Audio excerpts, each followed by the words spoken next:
their competitiveness and their profitability, so that they can maximize on the opportunities which are existing at our grassroots and in our economy, and especially with the current administration, the political goodwill, the good political goodwill that right now is promoting the MSME development, and see how now they can grow and become more competitive. I will also say that in terms of the scale, most MSMEs are still informal. And this one just speaks to limited level of economic participation that we have in our country, where a significant portion of our population, close to almost 70%, who are at the bottom of the economic pyramid, do not have space. And even if they have space, they are not participating effectively in the economic development. Reason being various barriers which are there in our economy, access to financing and access to business support or capacity building, even awareness, knowledge and skills is really limiting.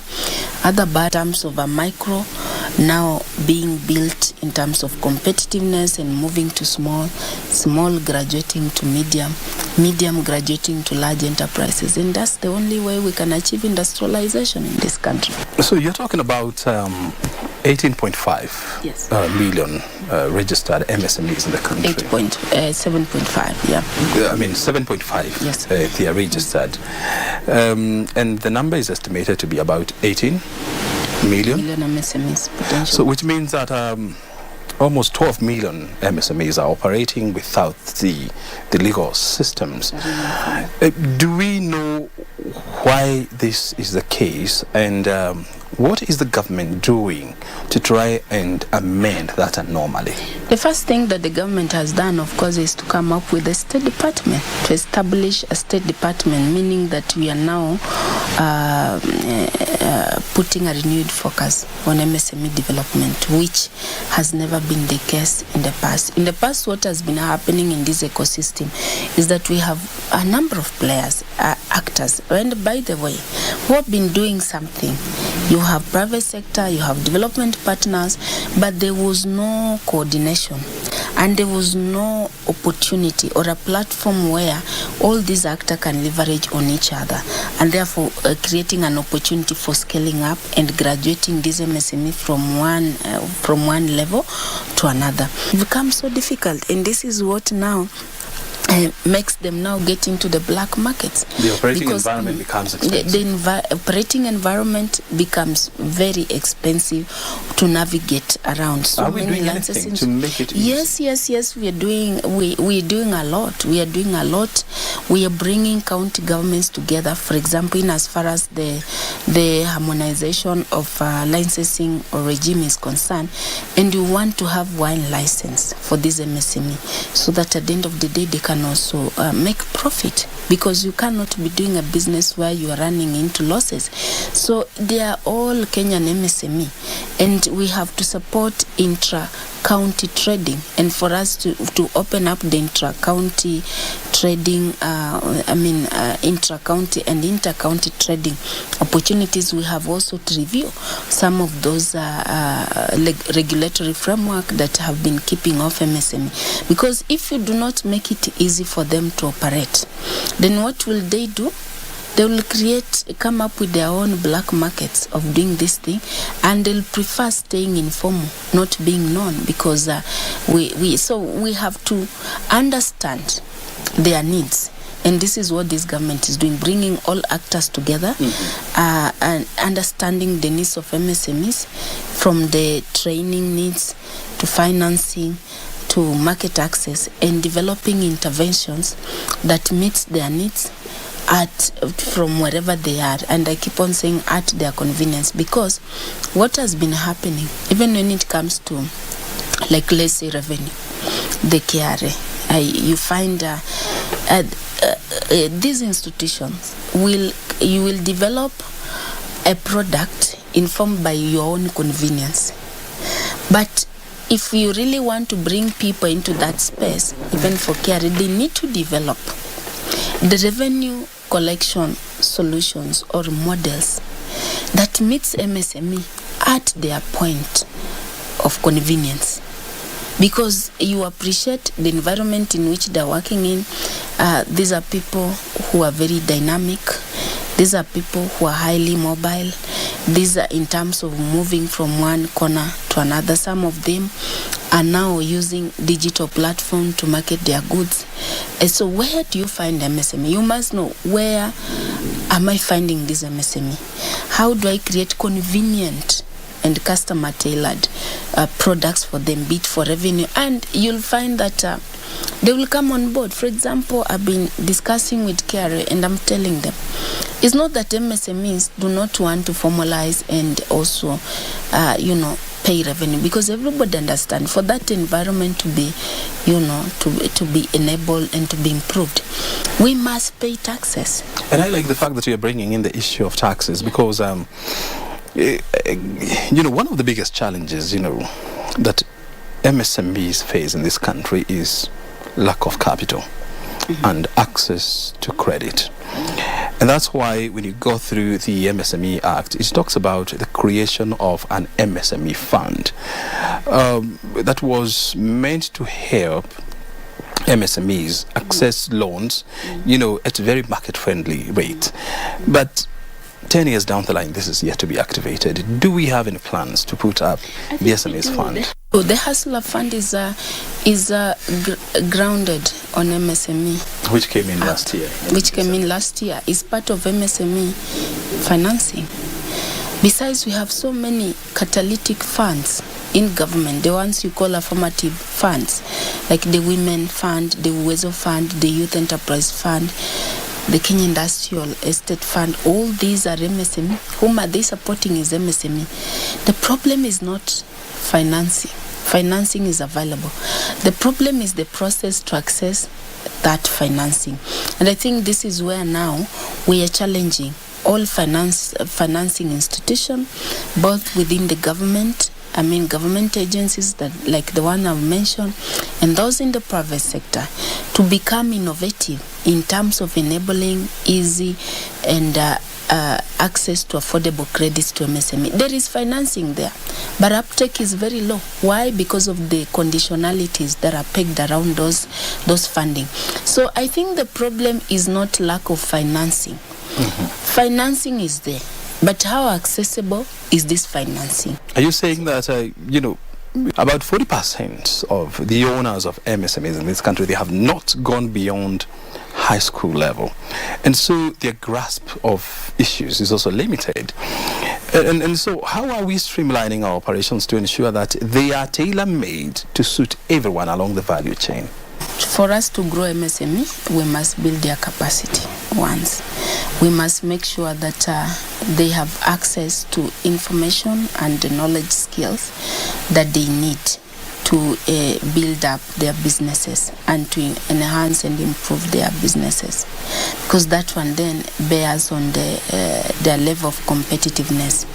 We must make sure that we come up, we first of all assess what are their capacity needs. Like you're saying, most of them have not gone to school. By the way, when it comes to the capacity needs for MSME, it has got nothing to do with whether you've gone to school. We have people who are PhD holders, but they cannot run successful business. So the business skills and knowledge is very unique, and it has to be built around opportunities. But what kind of training can we give them, so that they can also run their business in a very improved manner? We're looking at financial access, because it all begins with capacity building. Financial access, for example, one of the barriers in financial access has been lack of collateral, because most of the MSME, again, is not just about lack of literal skills, but is also about lack of title in certain entitlements.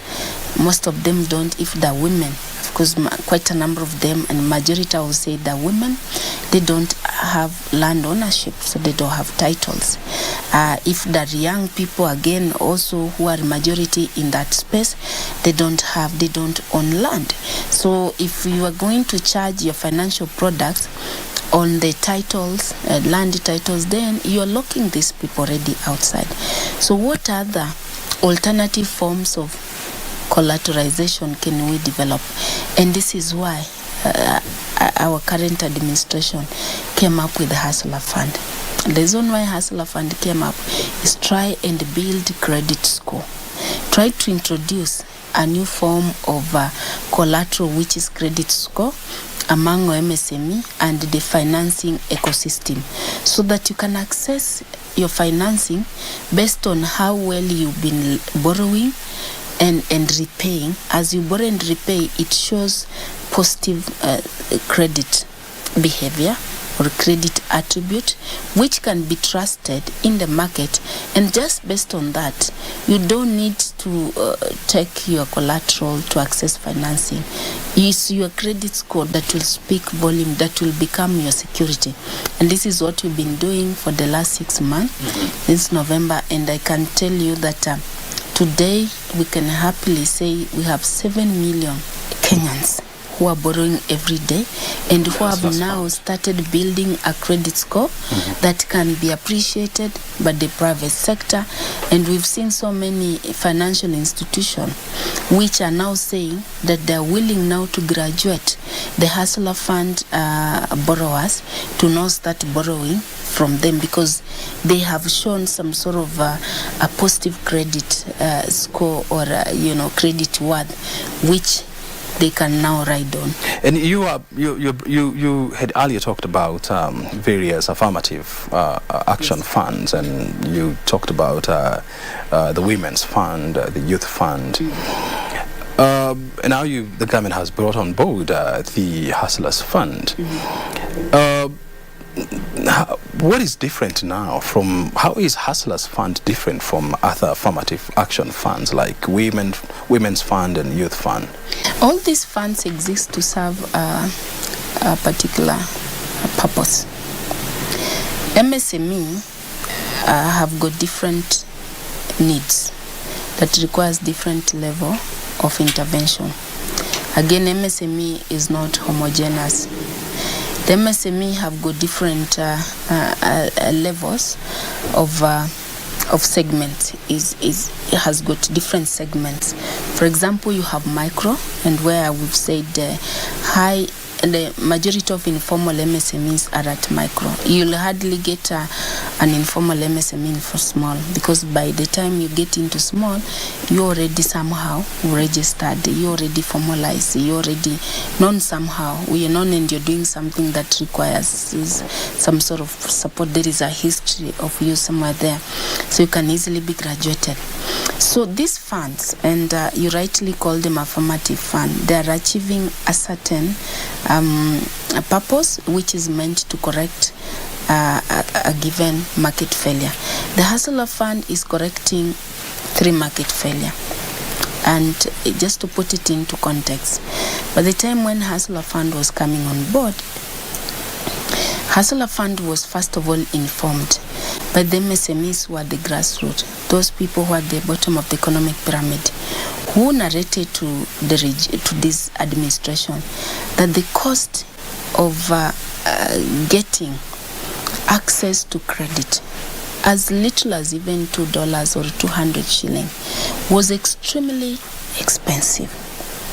Why? Because MSMEs, most of those MSME at that level, they're not banked, they're not served, they don't have collaterals, they don't have any security.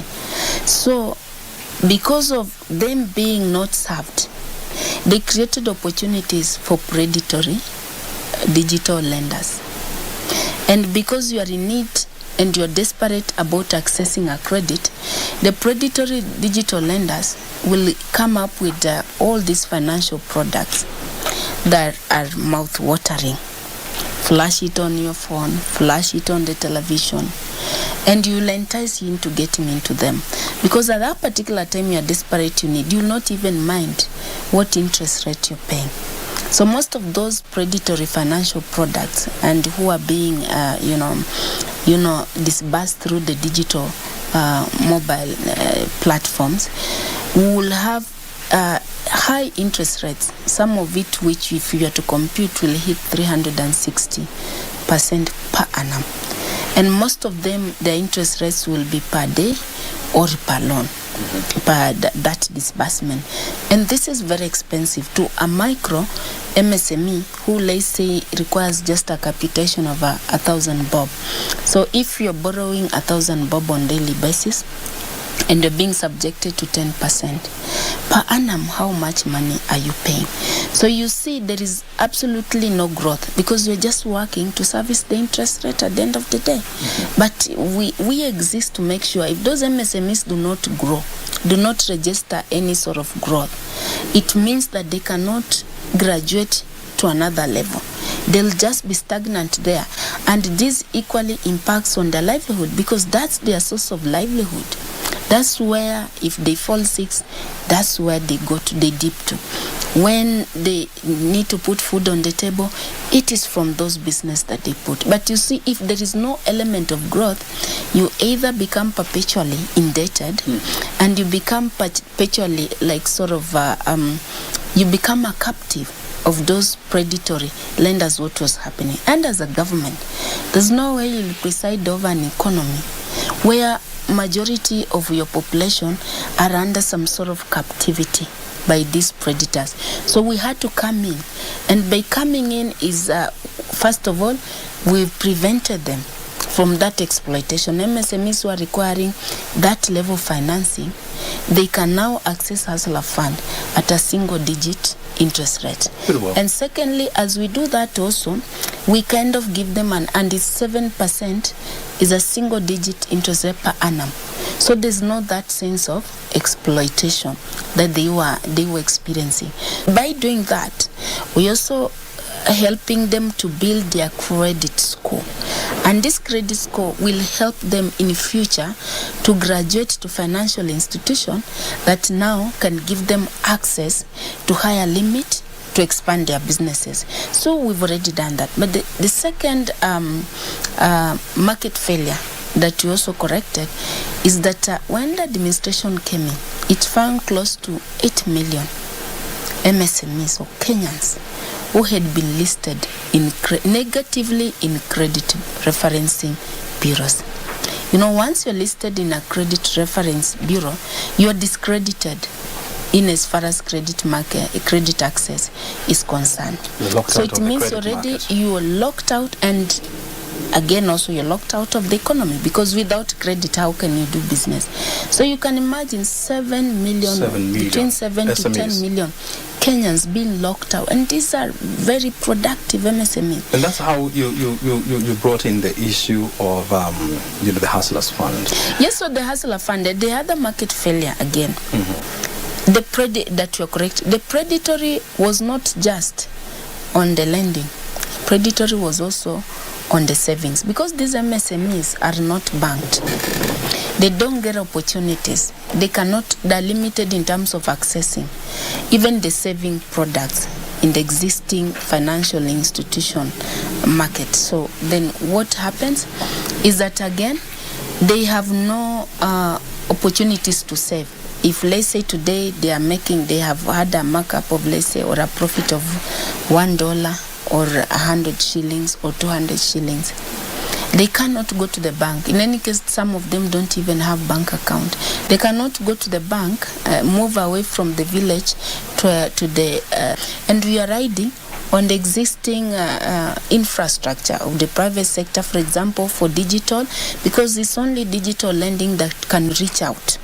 It's an infrastructure which can reach out to many MSMEs from whichever part of the country which they are. And that's why today, 6 months down the line, we've been able to disburse 30 billion. 30 billion shillings. Through the so how do you know that these 30 billion shillings has gone towards the targeted market of MSMEs?